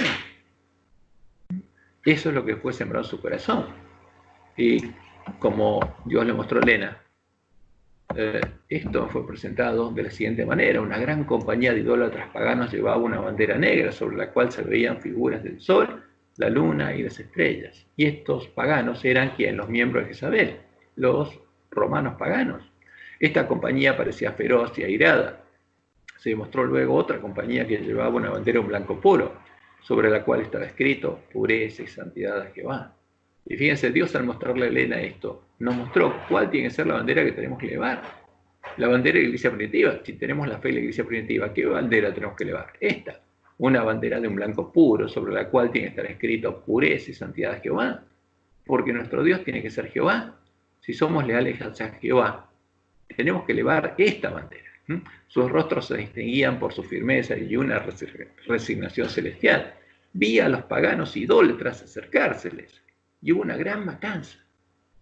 Porque siempre pasa eso. Satanás lleva a los que lo adoran a conocer sus profundidades y los hace asesinos. Vi a la compañía de idólatras consultarse, a no lograr que los cristianos se diesen, convinieron en otro plan. Los vi arrear su bandera y acercarse luego a aquella firme compañía de cristianos y hacerles propuestas. Y este es Constantino. ¿Y qué pasó finalmente? Entonces vi a muchos que arriaban la bandera y se unían con los paganos. Pero los que permanecían firmes la recogían y la enarbolaban. Entonces la iglesia cristiana se divide en dos. Vi que constantemente había personas que abandonaban la compañía de aquellos que llevaban la bandera pura y se unían con los paganos bajo la bandera negra. O sea, ¿qué pasó? Se hicieron paganos. Porque la iglesia romana es pagana, Jezabel es pagana. Y los que se unieron a ella se hicieron paganos y elevaron la bandera negra de los paganos para perseguir a los que llevaban la blanca. ¿Y cuándo la elevaron? En el edicto de Tesalónica. ¿Y qué elevaron? Al Dios de la Trinidad. Ahí están las imágenes de los dioses paganos. Muchos eran muertos y sin embargo la bandera blanca se mantenía en alto y otros creyentes eran suscitados para reunirse alrededor de ella. Y como dice Elena, y Dios le mostró, va a pasar esto en la iglesia adventista. Una cosa es cierta, los adventistas del séptimo día que adoptan su posición bajo la bandera de Satanás, porque los lobos de la introducirían en la iglesia adventista, primero abandonarán su fe las advertencias y reproches contenidos en los testimonios del Espíritu de Dios. Ahora Dios nos avisó lo que iba a pasar. porque no pasará nada en medio del pueblo de Dios sin que Dios lo revele a sus siervos los profetas. Y esto pasó, y está pasando. En medio de la iglesia adventista está la bandera de Satanás. En nuestro medio está Satanás, justamente disfrazado como el falso Dios y el falso Jesús, porque ese Dios Padre y el Dios Hijo es el disfraz de Satanás, el que es la puerta ancha del camino espacioso que lleva a la perdición, el Jesús con el que se encuentran a solas los lobos vestidos de oveja, porque en sus meditaciones, justamente ignacianas, se encuentran a solas con este Jesús, y hablan con este Jesús, y este Jesús les contesta, y los guía. Y ellos no van al Padre. ¿A dónde van? Porque el falso Jesús, que es Satanás mismo, no los lleva al Padre. Pero que el verdadero Jesús sí. ¿Nos lleva a quién? A su Dios, como él dice. El que venciere volveré columna del templo de mi Dios, porque está hablando como hombre. En cambio, el falso Jesús habla como Dios, entre comillas. Y este es el Jesús con el que se encuentran a solas los lobos vestidos de ovejas en sus meditaciones ignacianas. Y además este es el disfraz de los espíritus de demonios, a los que ellos llaman Espíritu Santo de la eternidad. Los demonios que, como Dios les mostró en el Juárez, buscarían atrapar al pueblo adventista y hacerlo parte de su habitación, parte de la sinagoga de Satanás. Y esto es lo que Dios les mostró, y es duro, y es crudo, y es claro y directo. En la visión que ella tituló El zarandeo, vi que algunos con fe robusta y gritos acongojados, algunos que adventistas, clamaban ante Dios. Ya no estaban dormidos, estaban despiertos, y estaban clamando a Dios. Estaban pálidos y sus rostros demostraban la profunda ansiedad resultante de su lucha interna. Gruesas gotas de sudor bañaban su frente, pero con todo, su aspecto manifestaba firmeza y gravedad. Ahora, ¿qué pasaba? Los ángeles malos lo estaban rodeando. ¿Dónde estaban los ángeles malos? En la iglesia adventista. ¿Rodeando a quién? A los que clamaban a Dios, para arrastrarlos, como dijo Jesús, oprimiéndolos con tinieblas para ocultarles la vista de Jesús y para que sus ojos se fijaran en la oscuridad que los rodeaba, a fin de inducirlos a desconfiar de Dios y a murmurar contra Él. Su única salvaguardia, ¿de quiénes? De los que oraban, consistía en mantener los ojos alzados al cielo, pues los ángeles de Dios estaban encargados del pueblo escogido. ¿Y qué hacían? Disipaban las tinieblas que los espíritus demonios querían establecer en la iglesia. De cuando en cuando Jesús enviaba un rayo de luz a los que angustiosamente oraban. ¿Cómo oraban? Angustiosamente. Ya no se creían ricos. Habían visto lo que pasaba en la iglesia, ¿no? Para iluminar su rostro y alentar su corazón. Vi que algunos no participaban de esta obra de acongojada demanda. ¿Y qué pasó con el que no se preocupa? Sino que se mostraban indiferentes y negligentes, sin cuidarse de resistir a las tinieblas que los envolvían, y éstas los encerraban como una nube densa. Los ángeles de Dios se apartaron de ellos y acudieron en auxilio de los que anhelosamente oraban. Vi ángeles de Dios que se apresuraban a auxiliar a cuantos se empeñaban en resistir con todas sus fuerzas a los ángeles malos. Porque vinieron vientos, sí, vino lluvia, sí, vinieron ríos, sí. ¿Y quién sobrevivió? El que se empeñaba en resistir con todas sus fuerzas a los ángeles malos, porque sabían que no eran ángeles de Dios, y procuraban ayudarse a sí mismos, invocando perseverantemente a Dios. Pero nada hicieron sus ángeles por quienes no procuraban ayudarse a sí mismos, y los perdí de vista. Y los atraparon los demonios. ¿Dónde? En la iglesia adventista. Porque dentro de la iglesia adventista están los demonios. Por eso, en la iglesia adventista van a crecer juntos el trigo de la cizaña. Por eso los demonios van a poder hacer germinar a la semilla de la cizaña y hacerla crecer hasta que tenga fruto. Y dice Elena, pregunté cuál era el significado del zarandeo que yo había visto. Y se mostró que lo motivaría el testimonio directo que exige el consejo que el testigo fiel dio a la iglesia de la Odisea. ¿Cómo hay que predicarlo? De forma directa, claramente. Si nos damos cuenta de lo que está pasando, hay que decirlo claramente. Moverá este consejo el corazón de quien lo reciba y le inducirá a exaltar el estandarte. ¿Qué estandarte? El de la iglesia primitiva. Predicando el mensaje de Elías. Predicando el evangelio eterno y llamando al pueblo de Dios a adorar a Jehová y a difundir la recta verdad. Algunos no soportarán este testimonio directo, porque tiene que ser directo, sino que se levantarán contra él. no querrán que se predique ese testimonio directo. Y esto es lo que causará un zarandeo en el pueblo de Dios. Vi que el testimonio del testigo fiel había sido escuchado tan solo a medias. El solemne testimonio del cual depende el destino de la iglesia. O sea, el destino de la iglesia adventista de nosotros depende de oír, de entender, oír y predicar justamente el significado del mensaje de que Jesús levanta al ángel de la Odisea, para que veamos por qué, cuál es la causa, para corregirla. El solemne testimonio del cual depende el destino de la iglesia se tuvo en poca estima, cuando no se lo menospreció por completo. Ese testimonio ha de mover a profundo arrepentimiento, ¿no? Porque el ángel de la Odisea tiene que arrepentirse. ¿Cuándo? Cuando vea qué es lo que está pasando. Mueve la pantalla, sí. no se ve la pantalla. No se ve la pantalla. No se ve. No, sí se ve, pero no lo que vos estás leyendo, tenés que como que subirla. Compartir. ¿Subirla? No, solamente que te había, no subió, dice. No, yo. ¿Dónde está el ley? Está acá, yo lo tengo en mi pantalla. ¿Vos no te subió todavía? No, quedó en empecé, No. en el... Ahora como llega Dios le bien, mostró el- debe estar. Demora, pero ¿Ahora llegó? No, quedó, Como por lo menos... demostró a Elena de Guay, lo único que puede Claro. salvarnos de ser Ahora atrapados. espera. quedó- Eso es Dejo lo que estamos compartir. viendo. Y comparto de vuelta. Compartir pantalla. Comenzar a compartir. ¿Y ahora llegó? Bolita, dijiste. ¿Llegó ahora la pantalla? Sí, ahora llegó. Ah, buenísimo. Ahora, ángeles malos, ¿eh? No, no, Sí. yo estoy igual, ¿eh? Ahora ya te va a llegar. Bueno, entonces, este testimonio ha de mover a profundo arrepentimiento. Todos los que lo reciban sinceramente lo obedecerán y quedarán purificados. Es la promesa de Dios al pueblo que va a escuchar este mensaje, que es el mensaje de Elías. O sea, el que crea a Dios y entienda lo que está pasando, y lo obedezca, y exalte, justamente, y levante de nuevo el estandarte de la iglesia primitiva, empieza a adorar a Jehová, y empieza a difundir la recta verdad, empieza a darle alimento a tiempo a sus hermanos. La promesa de Dios es que va a quedar purificado, va a ser parte de los 144.000.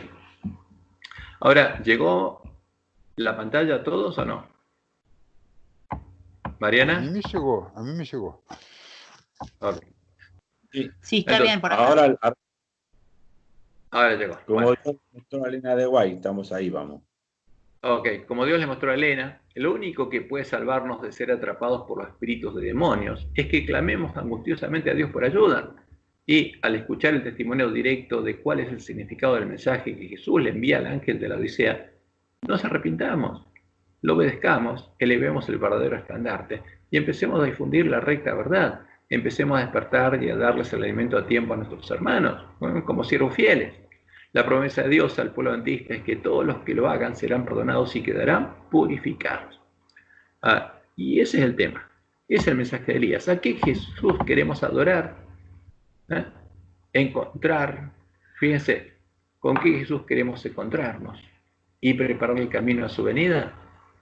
Como en el tiempo de Elías, nosotros debemos elegir entre, primero, adorar, buscar y orar al Dios de Elías, a Jehová, al verdadero Creador, a nuestro Redentor, o adorar y buscar y orar al Dios de Jezabel, a Baal, orando a Satanás y a los demonios, porque no hay otro, tenemos que elegir, como dijo Elías en 1 Reyes 18:21, y acercándose Elías a todo el pueblo dijo: ¿hasta cuándo claudicaréis vosotros entre dos pensamientos?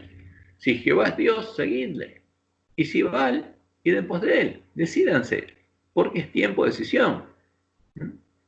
Ahora, ¿quieren estar seguros?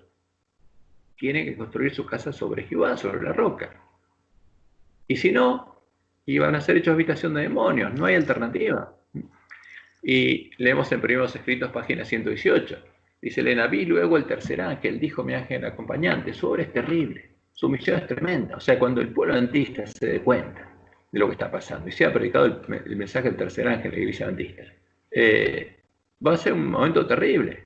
es el ángel que ha de separar el trigo de la cizaña, porque de nuestra decisión va a depender si vamos a permitir que germine en nuestro corazón la semilla del trigo o la cizaña, y sellar o atar el trigo para el granero celestial. Estas cosas debieran absorber completamente la mente y la atención, porque nuestra vida depende de esto. Pero lamentablemente, ya escribió en la Revivangera, el mensaje del tercer ángel no será comprendido por aquellos que se niegan a caminar en su gloria creciente, porque hay mucha gente que es negadora, y cuando escucha algo quiere cerrar los ojos y no quiere oír, y los tales llamarán una luz falsa a la luz que iluminará la tierra con su gloria. ¿Sabes? Ese es el tema.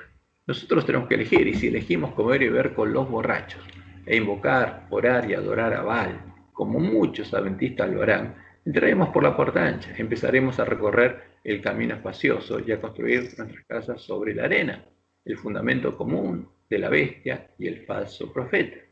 Entonces recibiremos poder, por supuesto, porque ahí, cuando tomamos una decisión consciente, Dios deja de protegernos y vamos a tener poder. ¿Para qué? Para profetizar, echar fuera demonios y hacer muchos milagros en nombre de Jesús. ¿Dónde? En la iglesia adventista.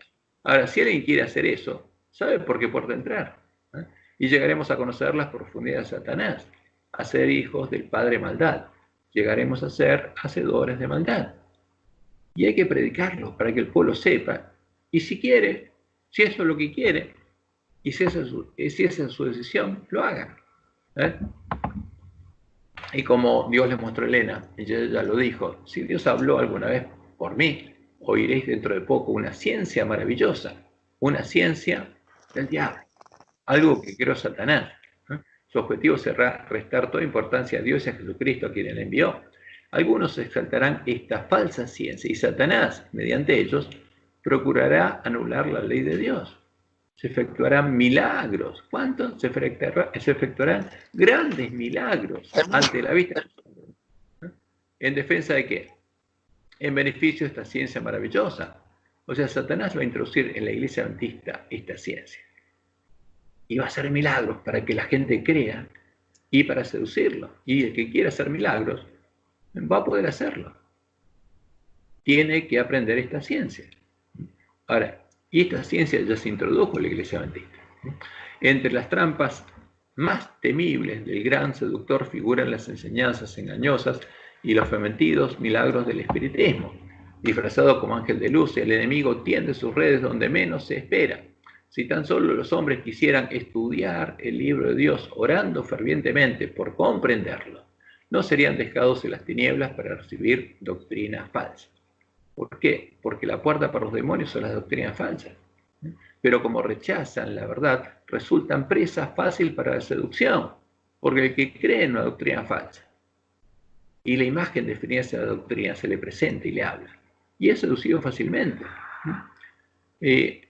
Ella dice, advierto a nuestro pueblo que incluso entre nosotros algunos se apartarán de la fe y seguirán a espíritus seductores, porque los van a seducir, les van a hacer sentir cosas, se van a encontrar con ellos, les van a hablar, y seguirán espíritus seductores y doctrinas de demonios, y por ellos la verdad será difamada. Ocurrirá una obra maravillosa, dice Elena. Los ministros, abogados y médicos que han permitido que esas falsedades rijan su espíritu de discernimiento, ¿no? Serán ellos mismos engañadores. O sea, el que es engañado se convierte en un engañador, porque busca que otro siga ese camino, entre por la puerta ancha y siga el camino espacioso. Y va a ser ellos mismos quienes, ministros, abogados y médicos, van a ser engañadores, unidos a los engañados. Una ebriedad espiritual se apoderará de ellos, porque van a estar bebiendo el vino de Babilonia. Pronto ocurrirán escenas maravillosas con las cuales Satanás estará estrechamente relacionado. La palabra de Dios declara que Satanás obrará milagros. ¿Quién? Satanás. ¿Dónde? En la iglesia adventista. Hará enfermar a la gente y después quitará repentinamente de ella su poder satánico. Esto hará que se considere sanados a los enfermos.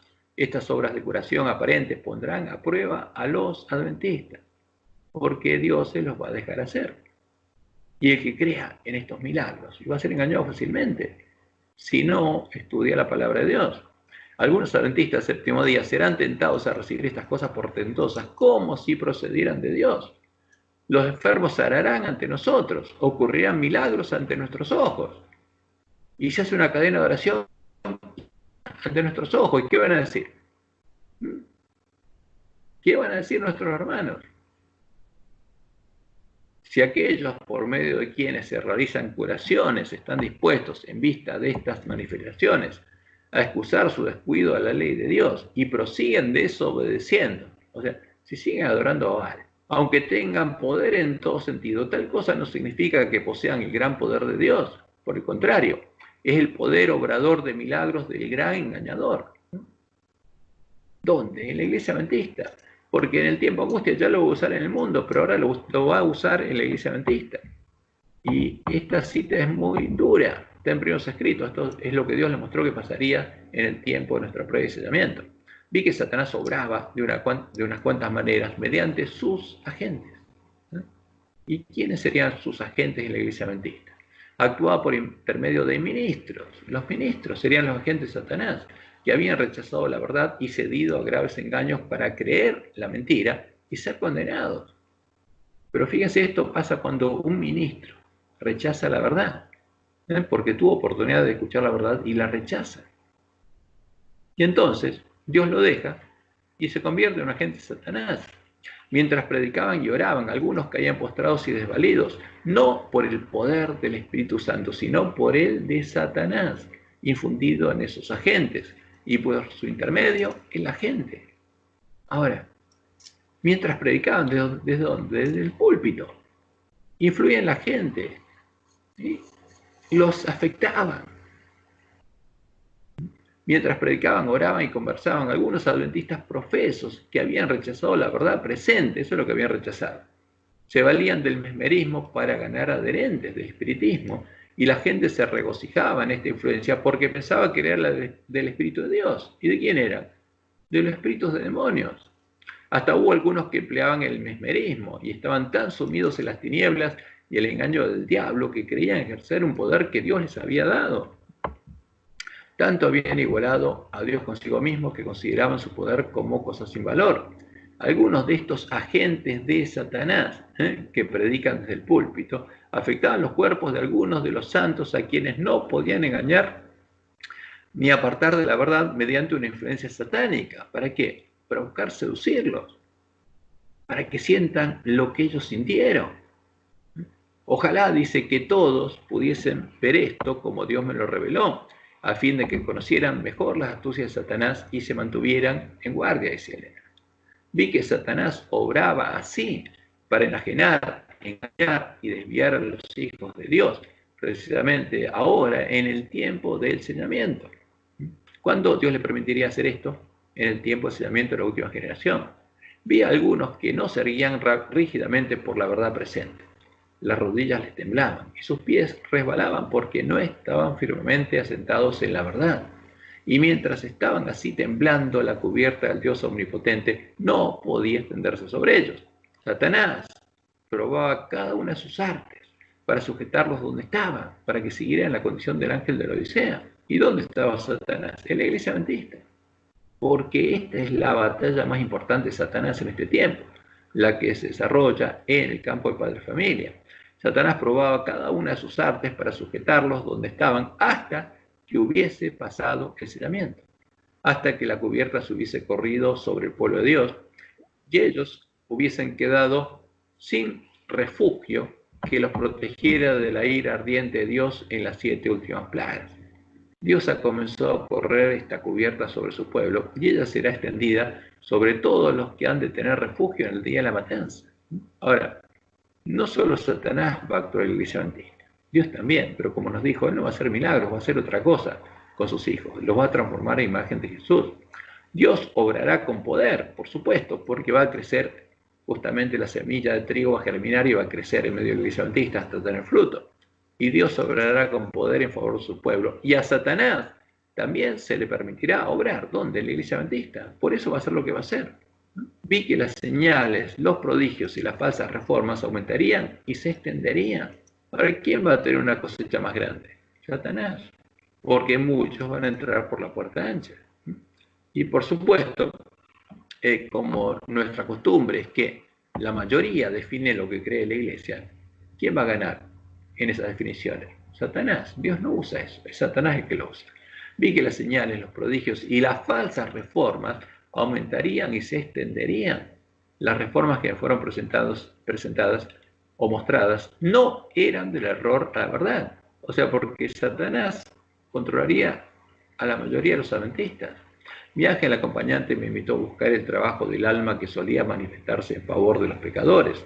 Lo busqué, pero no pude verlo, porque ya pasó el tiempo de la salvación de ellos. Se cerró la puerta. Y esto es lo que tiene que pasar. Esta es la palabra profética más segura. Y Dios la dejó para que ninguno de nosotros sea engañado, sino que lleguemos a ser parte de los 144.000. Entonces hay que tener mucho cuidado a quien invocamos. Si invocamos a los espíritus de demonios, y no van a ser habitación de demonios. En cambio, si elegimos invocar, orar y adorar a Jehová, entonces, como a Juan el Bautista, a nosotros también nos guiará el espíritu que guió a Elías, el espíritu de Jehová el Señor, el espíritu con el que fue bautizado Jesús. Y como Jesús, su obra no dejará de dar fruto en nosotros. Como dice la profecía, como leemos en Lucas 1:17. Hablando de Juan, eso es lo que se le anunció a Zacarías. E irá delante de él con el espíritu y el poder de Elías. ¿Delante de quién? Del Mesías, preparando el camino, para hacer volver los corazones de los padres a los hijos y de los rebeldes a la prudencia de los justos, para preparar al Señor. ¿A quién? A Jehová. Vos que claman al desierto, preparad camino a Jehová. Un pueblo bien dispuesto. Y leemos en Lucas 4:16 al 21. Vino Jesús a Nazaret, donde se había criado, y en el día de reposo entró en la sinagoga conforme a su costumbre y se levantó a leer. Y se le dio el libro al profeta Isaías, y habiendo abierto el libro, halló el lugar donde estaba escrito: el Espíritu de Jehová el Señor, el Espíritu del Señor está sobre mí, por cuanto me ha ungido para dar buenas nuevas a los pobres. Me ha enviado a sanar los quebrantados de corazón, a pregonar libertad a los cautivos y vista a los ciegos, a poner en libertad a los oprimidos, a predicar el año agradable del Señor. Y enrollando el libro, lo dio al ministro y se sentó, y los ojos de todos en la sinagoga estaban fijos en él, y comenzó a decirles: hoy se ha cumplido esta escritura delante de vosotros. El tiempo ha llegado. Hoy se ha cumplido esto. ¿Y qué dice Jesús? Y tenemos que ir para entender bien qué es lo que leyó Jesús. Está en Isaías. Y esta es la escritura que también se debe y se va a cumplir con cada uno de nosotros. El Espíritu de Jehová el Señor está sobre mí. ¿Qué Espíritu Santo? El Espíritu de Jehová el Señor. La presencia de Jehová el Señor está sobre mí, porque me ungió Jehová. Ahora, me ungió y me envió. Me ha enviado a predicar buenas nuevas a los abatidos, a vendar a los quebrantados de corazón, a publicar libertad a los cautivos y a los presos, apertura de la cárcel, a proclamar el año de la buena voluntad de Jehová. Y ahí terminó Jesús. El resto es nuestra misión. Porque Él proclamó el comienzo, la llegada del reino de Dios, donde la puerta de entrar al reino de Dios está abierta, que es el año de la buena voluntad de Jehová, que como Él lo predicó, va a estar abierta hasta que llegue el fin, hasta que sea predicado el evangelio del reino a toda nación, tribu, lengua y pueblo, y llegue el fin. Pero nosotros tenemos que predicar esto, que la puerta todavía está abierta, el evangelio eterno, porque este es el evangelio eterno. Y tenemos que predicar que la puerta se está por cerrar, como predica el primer ángel, porque la hora del juicio de Dios va a llegar sobre todos los que sean vencedores y se han hecho parte de la esposa del Cordero. ¿Ves? Y por eso nosotros tenemos que predicar el día de la venganza del Dios nuestro. Por eso tenemos que decir: salgan de Babilonia antes que caigan las plagas. Y a consolar a todos los enlutados. A eso nos manda Dios. A ordenar que a los afligidos de Sión, a los que se angustian y lloren al ver lo que pasa en la iglesia, se les dé gloria en lugar de ceniza, óleo de gozo en lugar de luto, manto de alegría en lugar del espíritu angustiado. Y serán llamados árboles de justicia. Fíjense, ¿qué fruto dan estos árboles? Justicia. El árbol de manzana, ¿qué fruto da? Manzanas. Y los árboles de justicia, justicia. Estos son los justos. Árboles de justicia, plantío de Jehová, para gloria suya. Estos son los hijos de Dios. Estos son los árboles que tienen buen fruto y van a ser dejados justamente al reino de Dios. porque como Jesús dijo, todo árbol que no da buen fruto es cortado y echado en el fuego. ¿Y quién? Fíjense la promesa, estos árboles de justicia son los que van a reedificar las ruinas antiguas, que es la misión opulentista, porque esa misión va a ser completada. Reedificarán las ruinas antiguas y levantarán los asolamientos primeros, como hizo el pueblo que volvió a Babilonia, y restaurarán las ciudades arruinadas, los escombros de muchas generaciones. Y esta es la promesa de Dios para su pueblo. ¿Y por qué lo van a hacer? Porque el Espíritu de Jehová el Señor va a estar sobre ellos. Porque Jehová los va a ungir. Él va a venir a morar en ellos, como la lluvia temprana. Y los va a enviar a hacer la obra que tienen que hacer los siervos fieles. Esta es la promesa de Dios. Y justamente a nuestros hermanos, ¿qué tenemos que decirles? Darles el alimento a tiempo y decirles claramente el significado, cuál es el significado del mensaje del tercer ángel. ¿Y qué está pasando en la iglesia? Para que puedan comprobarlo, puedan clamar a Dios, puedan clamar a Jehová y puedan ser salvos. ¿Y qué tenemos que hacer con ellos? Bendecirlos como Dios nos bendijo a nosotros. Esa es nuestra misión. Tenemos que poner el nombre de Jehová sobre su pueblo para que Dios lo pueda bendecir. Y esto es lo que hay que predicarle al ángel de la Odisea, que tiene poder, cree que tiene poder para testificar, que testifica con el poder del Espíritu, para que se despierte, clame a Dios y realmente pueda recibir al Espíritu de Jehová el Señor, y ese Espíritu esté sobre él y sea hecho parte del templo de Dios y llegue a ser columna del templo de Jehová. Bueno, esta es nuestra lección. Esto es lo que tenemos que enseñarles, explicarle al ángel de la Odisea para que sea salvo. Y bueno, espero que Jehová los bendiga y los guarde y los guíe a toda verdad en este sábado hermoso que estamos disfrutando. Y bueno, voy a parar la grabación. Si tiene alguna pregunta,